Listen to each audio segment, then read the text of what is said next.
అక్కడ ఇద్దాం.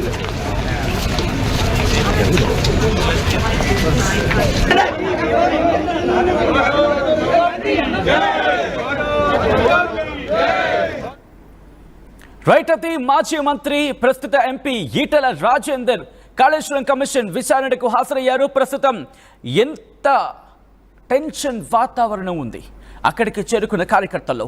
At the same time Kaleshwaram commission విచారణలో భాగంగా ఎటువంటి ప్రశ్నలు సంధించే అవకాశం ఉంది, అక్కడ ఎటువంటి చర్చ జరుగుతోంది, ఇవన్నీ డీటెయిల్గా తెలుసుకుందాం. ప్రెసెంట్ మా ప్రతినిధి శ్రీధర్ ఎక్కడైతే కాళేశ్వరం కమిషన్ విచారిస్తుందో ఈటెల రాజేందర్ ఆ లొకేషన్ నుంచి అప్డేట్స్ అందించేందుకు సిద్ధంగా ఉన్నారు. శ్రీధర్ దగ్గరికి వెళ్ళే ప్రయత్నం చేస్తాను. శ్రీధర్, ప్రెసెంట్ మీరు అక్కడే ఉన్నారు. కాళేశ్వరం కమిషన్ విచారణకు కొద్దిసేపటి క్రితమే ఈటెల రాజేందర్ హాజరయ్యారు. ఎటువంటి ప్రశ్నల వర్షం కురిపించే అవకాశం ఉంది?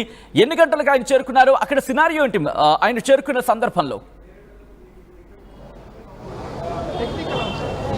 సచిన్, దాదాపుగా 40 నిమిషాల నుంచి కూడా ఎంపీ ఈటెల రాజేందర్ను కాళేశ్వరం కమిషన్ కూడా ఆయనకు విచారణ కూడా చేపడుతుంది. ఎందుకంటే గతంలో ప్రస్తుత ఎంపీగా ఉన్నటువంటి ఈటెల రాజేందర్ అటు బీఆర్ఎస్ హయాంలో ఆర్థిక మంత్రిగా పనిచేశారు కాబట్టి ఈ కాళేశ్వరం ప్రాజెక్టుకు సంబంధించి ప్రత్యేక కార్పొరేషన్ ఉన్నప్పటికీ కూడా అందులో ఉన్నటువంటి ఆర్థిక పరమైనటువంటి అంశాలకు సంబంధించి అనుమతులు ఏ విధంగా ఇచ్చారు అని చెప్పి కూడా అప్పుడు ఆర్థిక మంత్రిగా ఈటెల రాజేందర్ ఉన్నారు కాబట్టి ఆయనకు సంబంధించి మాత్రము పలు ప్రశ్నలు సంధించేటువంటి అవకాశం ఉంది. ఇప్పటి వరకు కూడా ఒకవైపు పొలిటికల్ పరంగా ఇంతవరకు కూడా ఎంట్రీ కాలేదు. వివిధ విభాగాల్లో పనిచేసినటువంటి ప్రాజెక్టులో పనిచేసినటువంటి అధికారులందరినీ కూడా ఒకవైపు కమిషన్ కూడా విచారణ చేపట్టింది. ఇప్పుడు ఈటెల రాజేందర్తో కూడా మొదలుపెట్టి ఈ రోజు నుంచి ఆ తర్వాత హరీష్ రావు, కేసీఆర్లను అంటే ముఖ్యమంత్రిగా ఉన్నటువంటి కేసీఆర్ను, హరీష్ రావు అప్పుడు నీటిపారుదల శాఖ మంత్రిగా చేశారు కాబట్టి ఆయనను కూడా విచారించడం. అటు ఈటెల రాజేందర్కు సంబంధించి 11:30 నుంచి కూడా అటు విచారణ ప్రారంభమైంది. కానీ ఈటెల ఈ విచారణను దృష్టిలో పెట్టుకొని ముందుగానే అరగంట ముందు 11 o'clock ఎగ్జాక్ట్గా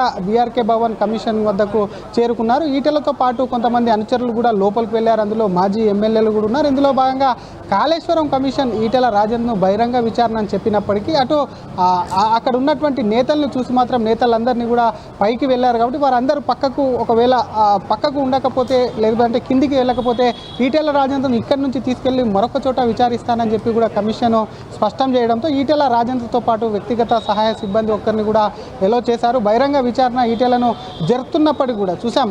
కాళేశ్వరానికి సంబంధించి మేడిగడ్డ కూలిపోవడం, క్రాక్స్ రావడం ఏదైతే ఉందో ఆ కాళేశ్వరం బ్యారేజ్కి సంబంధించి 3 ప్రాజెక్ట్స్ కూడా ఉన్నాయి. సంబంధించి వాటికి ఆ ప్రాజెక్టే పనికి రాదు అంటూ కూడా అటు నేషనల్ డ్యామ్ సేఫ్టీ అథారిటీ కూడా రిపోర్ట్ ఇచ్చింది. ఆ తర్వాత ఎంక్వైరీకి కమిషన్ వేశారు. మరొక పక్క అసలు కాళేశ్వరం కమిషన్కి సంబంధించినటువంటి ఎస్టిమేషన్లో కూడా అవకతవకలు జరిగే ఆ ప్రాజెక్టులు కూడా నాణ్యతతో కట్టలేరు. అటు ఒకవైపు కాంట్రాక్టర్కు కూడా చాలా పెద్ద మొత్తంలో కూడా ఈ నాణ్యత లేకుండా కట్టడంలో కానివ్వండి, డిజైన్కు సంబంధించి ప్రధానంగా డిజైన్కు సంబంధించినటువంటి లోపాలపైన కూడా ఒకవైపు కూడా కమిషన్ కూడా ఎంక్వైరీ చేపడుతుంది. ఈటెలకు సంబంధించినటువంటి ప్రధానమైనటువంటి అంశాల్లో ఎంక్వైరీ ఏంటంటే అప్పుడు ఉన్నటువంటి పరిస్థితుల్లో ఇందాక చెప్పినట్టు ఏదైతే ఆర్థికపరమైనటువంటి అంశాల్లో అనుమతులు, ఎందుకంటే కాళేశ్వరం కమిషన్కి సంబంధించి ఒక కార్పొరేషన్ ప్రత్యేకమైనటువంటి కార్పొరేషన్ ఏర్పాటు చేసినప్పటికీ దానికి సంబంధించినటువంటి నిధులు ఎట్లా సేకరించారు, వాటి నిధులు ఎంత విడుదల చేశారు, ఎవరు చెప్తే విడుదల చేశారు, క్యాబినెట్ సబ్ కమిటీ అప్రూవల్తో విడుదల చేశారా లేదంటే ముఖ్యమంత్రి చెప్తే విడుదల చేశారు అంశాలు ఏవైతే ఉన్నాయో వాటన్నిటిపైన కూడా ఒకవైపు ఈటెల రాజేందర్ను ప్రశ్నించేటువంటి అవకాశం ఉంది. ఎందుకంటే గతంలో ఏదైతే కాళేశ్వరం ప్రాజెక్టు నిర్మాణంలో ఉన్నప్పుడు దాని డిజైన్కు సంబంధించి కూడా ఒకవైపు కేసీఆర్ అన్ని తానే దాని డిజైన్ కానివ్వండి దాని రూపకర్త అని చెప్పి కేసీఆర్ గతంలో ప్రకటించుకున్న నేపథ్యంలో ఒకవైపు ఈటెల రాజేందర్ను ముందుగా ప్రశ్నిస్తే ఆర్థిక పరమైనటువంటి అంశాలన్నీ ఒకవైపు కూడా కమిషన్ ముందుంటాయి కాబట్టి వాటితో పాటు అటు ఈటెల రాజేందర్కు ఆర్థికపరమైన అంశాలు వచ్చిన తర్వాత క్రాస్ ఎగ్జామినింగ్ చేసేటువంటి అవకాశం ఉంది. కాబట్టి మరి ఈటెలకు సంబంధించి ఒకవైపు స్పష్టంగా ఎన్డీఎస్ఏ రిపోర్ట్ కానివ్వండి పార్టీ పరంగా కూడా అటు బీజేపీకి సంబంధించి ప్రస్తుతం గతంలో బీఆర్ఎస్లో ఉన్నటువంటి ఈటెల రాజేందర్ ప్రస్తుతం బీజేపీలో ఉన్నాడు కాబట్టి అక్కడ పార్టీకి సంబంధించినటువంటి ప్రెసిడెంట్ కూడా క్లియర్గా చెప్పారు. గతంలో ఈటెల రాజేందర్ అటు మంత్రిగా ఉన్నప్పుడు జరిగినటువంటి విషయం ఏదైతే ఉందో క్లారిటీగా చెప్పాలి, అక్కడ చెప్తేనే ఒకవైపు కేసీఆర్ చేసినటువంటి అవినీతి కానివ్వండి, కేసీఆర్ ప్రభుత్వం నిర్మించినటువంటి నాణ్యత లేనటువంటి ప్రాజెక్ట్, ఎందుకంటే లక్షల కోట్లు వెచ్చించి ఆ ప్రాజెక్ట్ కట్టారు కాబట్టి ఆ ప్రాజెక్టు సంబంధించి మాత్రం అన్ని అవకతవకలు బయటపడతాయి, అందులో చాలా అవినీతి జరిగిందని చెప్పి కూడా బీజేపీ కూడా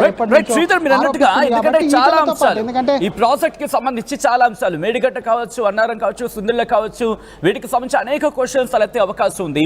అట్ ద సేమ్ టైం మీరు అన్నట్టుగా ఆల్రెడీ ప్రత్యేక కాళేశ్వరం కమిషన్ అయితే ఏర్పాటు చేసిన పరిస్థితుల్లో సో కాళేశ్వరం కమిషన్ ని చూపించి లేదు ఇలా కేసీఆర్ ఆర్డర్స్ ఇస్తేనే, లేకపోతే అప్పుడు ప్రభుత్వం ఆర్డర్స్ ఇస్తేనే నేను నిధులు విడుదల చేశాను తప్ప నాకు ఇంతకు మించి తెలియదు అని చెప్పి ఆయన చెప్పే అవకాశం ఉందా?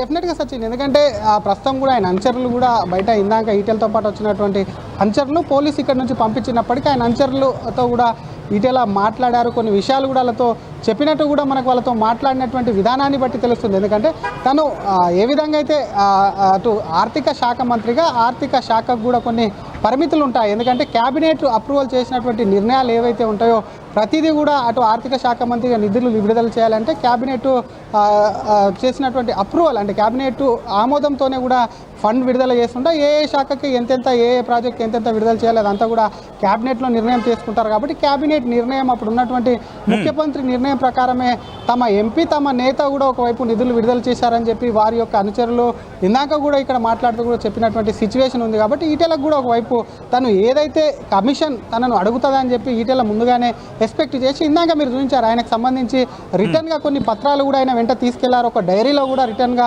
రాసుకున్నారు, కొన్ని జిరాక్స్కు సంబంధించినటువంటి అంశాలు కానివ్వండి, ఆర్థిక శాఖకు సంబంధించినటువంటి ఏ విధమైనటువంటి పరిమితులు ఉంటాయి, ఏ విధమైనటువంటి హక్కులు ఉంటాయి, దానికి సంబంధించినటువంటి నిధులు విడుదల చేసేటప్పుడు ఏదైనా ప్రాజెక్టుకు సంబంధించి నిధులకు సంబంధించి ఏ విధమైనటువంటి పరిమితులు ఉంటాయో వాటన్నిటికీ సంబంధించి కూడా ఒకవైపు ఈటెల రాజేందర్ కూడా మరి ఆ ఫైల్ అయితే తీసుకెళ్లినటువంటి సిచ్యువేషన్ ఉంది. తనకు సంబంధించి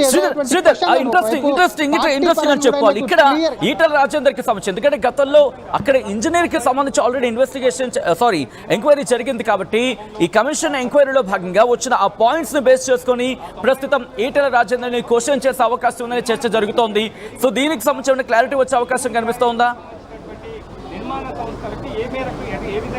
డెఫినెట్గా సచిన్, ఒకవైపు ముందుగా ఈ ప్రాజెక్టుకు సంబంధించినటువంటి అటు నీటిపారుదల శాఖకు సంబంధించినటువంటి అటు నిపుణులను ఒకవైపు ఇంజనీర్స్ను కూడా ప్రశ్నించింది. ఏ విధంగా కూడా ఒకవైపు ప్రాజెక్టు చేపట్టారు, దాని యొక్క ప్రాజెక్టుకు సంబంధించినటువంటి ఎస్టిమేషన్ ఏంది, ఆ ప్రాజెక్టు డిజైనింగ్ ఏంది, ఎవరు చేపట్టారు, ఎవరు అనుమతులు ఇచ్చారని చెప్పి కూడా అధికారులను విచారించినప్పుడు అటు ఆర్థిక శాఖ నుంచి పొందినటువంటి నిధుల విడుదలకు సంబంధించినటువంటి అంశాలు కానివ్వండి వీటన్నిటిని కూడా విచారణలో వచ్చింది. కాబట్టి అప్పుడున్నటువంటి ఆర్థిక శాఖ మంత్రిగా ఉన్నటువంటి ఈటెల రాజేందర్ను విచారిస్తే మాత్రం మరింత కమిషన్కు కూడా వివరాలు తెలిసేటువంటి అవకాశం ఉంది. కేవలం ప్రాజెక్టుకు సంబంధించి ఆ నిధుల విడుదలలో కానివ్వండి, మరి ప్రాజెక్టు డిజైనింగ్లో కానివ్వండి, ఎస్టిమేషన్లో కానివ్వండి, నాణ్యతలో వీటన్ని అంశాలు ఏవైతే ఉన్నాయో ఒక్కొక్కటి కూడా అధికారులను కూడా ప్రశ్నించింది. ఇందులో ఆర్థిక శాఖకు వెళ్తే మాత్రం అసలు ఆ ప్రాజెక్టుకి ఎందుకంటే డబ్బులు కూడా ఒకవైపు కార్పొరేషన్ ఏర్పాటు చేస్తున్నప్పటికీ దాని నుంచి ఆర్థిక శాఖ నుంచి కూడా నిధులు విడుదల చేయాలి. కాబట్టి దాంట్లో పరంగా అప్పుడు ఉన్నటువంటి ఆర్థిక మంత్రిని కూడా అప్పట్లో